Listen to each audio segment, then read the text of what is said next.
ভালনে সকলোবোৰ নিশ্চয় ভালে আছে। আজি অইন এটা ৰেচিপি ভিডিঅ' লৈ আহিছোঁ। তাকে ভাবিলোঁ আপোনালোকৰ আগত অকণমান কিছু কথা পাতোঁ। সদায়তো ৰেচিপিৰ ভিডিঅ' চাই থাকে, মানে মই আপলোড কৰা বুলিয়ে নহয়, বেলেগে আপলোড কৰা বোৰো চাই থাকে, কিন্তু ভাবিলোঁ আজি কিছু কথা পাতি লওঁ, ৰেচিপিও দেখাম, লগতে কিছু কথাও পাতোঁ আপোনালোকৰ সৈতে। ছ'চিয়েল মিডিয়াত যদি আপুনি এক্টিভ থাকে তেতিয়াহ'লে নিশ্চয় এই দুদিন যিখিনি ট্ৰেণ্ডিং ফটো আছে আপোনালোকে চাই আছে নিশ্চয়। বেছিভাগে ট্ৰাইও কৰিছে, মানে মই গিবলি আৰ্টৰ কথা কৈছোঁ। গিবলি আৰ্টটো এনেকুৱা এটা এনিমেশ্যন, আচলতে আপোনাৰ ফটোখন খুব ধুনীয়াকৈ কাৰ্টুন টাইপত বনাই দিয়ে অথবা এনিমেশ্যন টাইপত বনাই দিয়ে, আৰু যিটো বেকগ্ৰাউণ্ড থাকে চাৰিওফালৰ সেই বেকগ্ৰাউণ্ডটো খুব ধুনীয়া এটা নষ্টালজিক কৰি তোলে, মানে পুৰণি ফেশ্বন টাইপৰ এনেকুৱা ধৰণৰ এটা বেকগ্ৰাউণ্ডৰ সৈতে বনাই দিয়ে। ভাল লাগে, সকলোৱে শ্বেয়াৰ কৰিছে ফটোবোৰ, যিসকলে বনাইছে, আৰু যিসকলে বনোৱা নাই আপোনালোকে ট্ৰাই কৰিব। গ্ৰক এপটো প্লে' ষ্ট'ৰত গৈ ইনষ্টল কৰি ল'ব পাৰে। গ্ৰক এপৰ জৰিয়তে ফটো বনাব পাৰে, কিন্তু মই ট্ৰাই কৰা মতে গ্ৰক এপটোত এদিনত এখনে ফটো বনাব পাৰি। ফটোখন আপলোড কৰি আপুনি লিখি দিব লাগে তলত যে কোনটো ষ্টাইলত লাগে আপোনাৰ ফটোখন, সেই ষ্টাইলৰ মতে তেওঁলোকে ধুনীয়াকৈ এনিমেশ্যন কৰি মানে কাৰ্টুন টাইপত বনাই দিয়ে।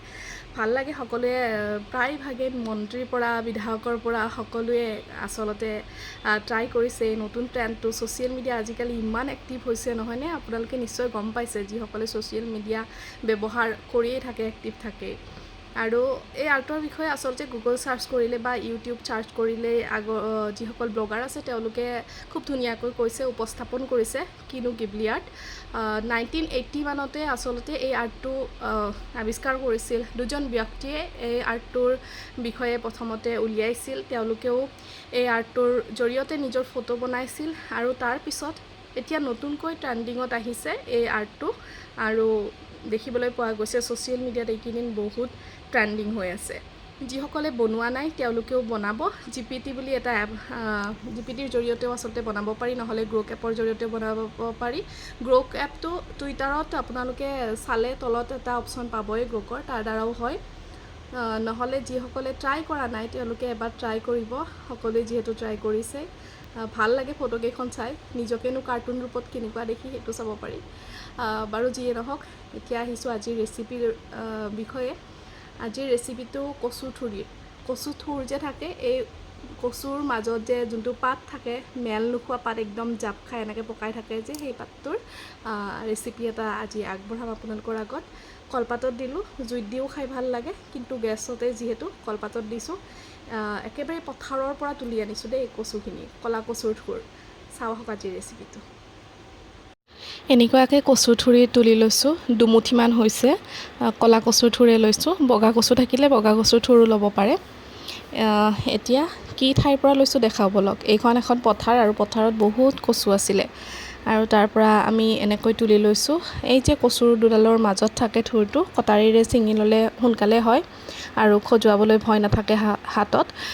এনেকৈ তুলি ল'লোঁ ভালেখিনিও। আৰু এই কচু খাই যিসকলে ভাল পায় কমেণ্ট কৰিবচোন। মই আগতে খুব বেয়া পাইছিলোঁ, কিন্তু ছোৱালী যেতিয়া গাত আছিলে তেতিয়াৰ পৰা ভাল পোৱা হৈ গ'লোঁ।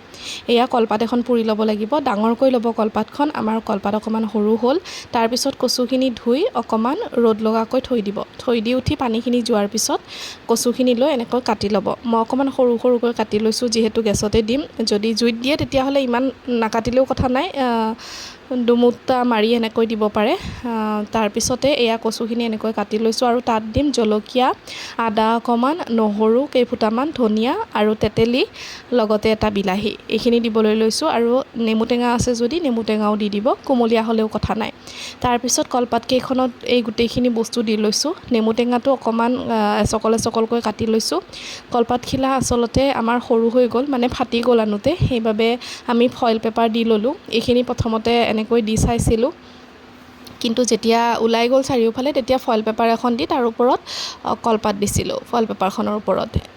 কচুখিনি দি বেলেগ একো কৰিব নালাগে। যিখিনি বস্তু লোৱা গৈছে, আদা, নহৰু, কেঁচা জলকীয়া, ধনিয়া, বিলাহী আৰু পকা তেতেলী নাথাকিলে থেকেৰা এনেকৈ টেঙা দিব পাৰে। যিহেতু অকণমান খজুৱাৰ ভয় থাকে, সেইবাবে টেঙা দিয়াটো খুব জৰুৰী। তাৰপিছতে কুমলীয়া নেমু টেঙা এটা আছিলে, সেই নেমু টেঙাটোও এচকলকৈ কাটি দি তাৰ ওপৰত দিলোঁ নিমখ আৰু হালধি। বিশেষ একো বেলেগ বস্তু নালাগে, এইখিনি হ'লেই হৈ যায়। খাবলৈ খুব সোৱাদ হয়, আৰু বহুত আইৰণ থকা বস্তু হয়। ক'লা কচু কচুটো এনেকৈ পালে লৈ ল'ব। সেয়া দেখিছেনে বান্ধোতে ওলাই গ'ল বাবে তলত এখন পেপাৰ দি ফইল পেপাৰ এখন দি ওপৰত এনেকৈ কলপাতৰ এই ঠাৰিৰে খুব ধুনীয়াকৈ গাঁঠি দিয়া গৈছে। গাঁঠি দি উঠি এতিয়া যিহেতু গেছত দিম সেইবাবে কেৰাহীটোত অকণমান তেল দিলোঁ। তেল দি উঠি ওপৰত এই টোপোলাটো দি দিছোঁ। এই টোপোলাটো দি ঢাকন লগাই কিছু সময় পিছত অকণমান কলপাতখন এবাৰ ইফাল এবাৰ সিফাল কৰিব লাগিব অলপ। তাৰপিছতে খুব ধুনীয়াকৈ হৈছেনে নাই চাব লাগিব, মানে খুব ধুনীয়াকৈ এইকাৰণে কৈছোঁ ফাটি যোৱাৰ চান্স থাকে যিহেতু। তাৰপিছত সিজি যোৱাৰ পিছত এনেকৈ বাতিত উলিয়াই অকণমান সানি ল'ব। খুব ধুনীয়াকৈ হৈ গ'ল আৰু খাবলৈ বিৰাটেই টেষ্টি হৈছিল দেই।